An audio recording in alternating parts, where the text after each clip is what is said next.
আশঙ্কাই সত্যি, ভারত পাক যুদ্ধ জিগিরে স্থগিত আইপিএল।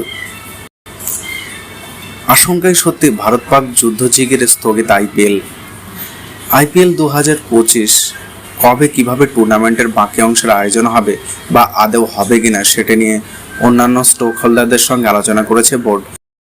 সব পক্ষের সঙ্গে আলোচনার পরে সরাসরিভাবে সিদ্ধান্ত ঘোষণা করা হবে। আসলে যুদ্ধ পরিস্থিতি, ক্রিকেটার ও সমর্থকদের নিরাপত্তার কথা ভেবে মেগা টুর্নামেন্ট চালানো ঝুঁকিপূর্ণ হয়ে দাঁড়াচ্ছিল।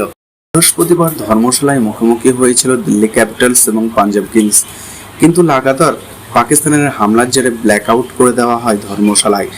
একে একে নিভে যায় স্টেডিয়ামের আলো। এরপরই ম্যাচ বাতিল বলে ঘোষণা করা হয়। দর্শক এবং আইপিএল কর্মকর্তাদের স্টেডিয়াম থেকে দ্রুত ফিরে যেতে বলা হয়। এরপরে টুর্নামেন্টের ভবিষ্যৎ নির্ধারণ করে জরুরি বৈঠকে বসে গভর্নিং কাউন্সিল। সেই বৈঠকে ঠিক করা হয় আপাতত মেগা টুর্নামেন্ট স্থগিত করে দেওয়া হবে। সূত্রের খবর, বর্তমান যুদ্ধকালীন পরিস্থিতিতে তন্ত্র বিদেশি তারকা পাঞ্জাব কিংসের দুই ক্রিকেটার মার্ক স্টোইনিস এবং জশ ইংলিশ প্রকাশ করে বাড়ি ফেরার ইচ্ছা জানিয়েছেন। যুদ্ধের আবহে ক্রিকেটারদের নিয়ে বিশেষ সতর্কতা অবলম্বন করেছে ভারতীয় বোর্ড।